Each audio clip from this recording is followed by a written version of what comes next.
Mungu anataka toba. Mungu yataka toba.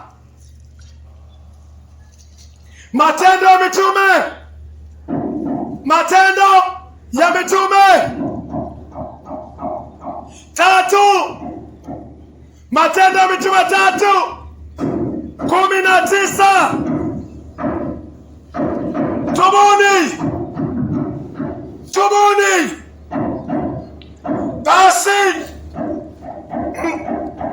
mgeukia Mungu. Mkamgeukia Mungu. Dhambi zenu zifutwe. Mungu anasema utubu. Utubu. Umgeukie. Umgeukie. Dhambi zako zifutwe, ili zipate kuja nyakati za kuburudishwa kutoka kwake Mwenyezi Mungu. Mungu anakuambia utubu ili dhambi zifutwe. Kiri dhambi zako, wachane nazo. Amini damu ya Yesu Kristo.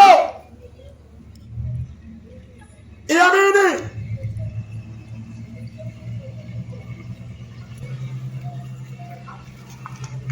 Mungu anakuamuru.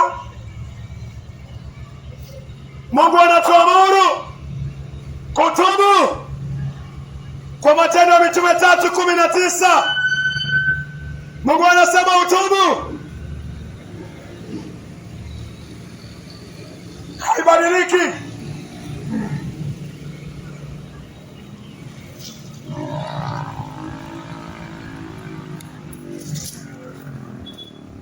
Kwa Matendo ya Mitume. Matendo ya Mitume 3:19.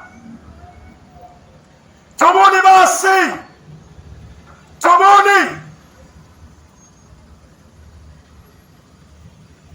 Tubuni basi.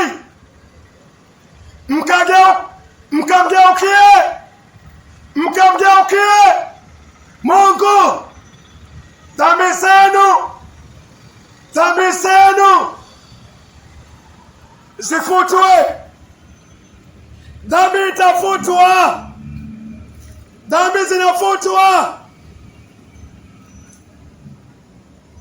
na damu ya Yesu Kristo, na lazima kuwa na toba. Matendo ya Mitume 3:19. Wanadamu anaambiwa ageuke kwa njia mbaya, aziwache njia mbaya, atubu, alafu dhambi zake zitafutwa na damu ya Yesu Kristo kwa imani. Yesu alimwaga damu. Mathayo 26:28. Hii ndio damu yangu ya agano imwagikayo kwa ajili ya wengi kwa ondoleo la dhambi. Dhambi lazima ioshwe. Dhambi lazima ioshwe, na ni kwa damu ya Yesu Kristo. Lazima kuwe na toba. Lazima kuwe na toba.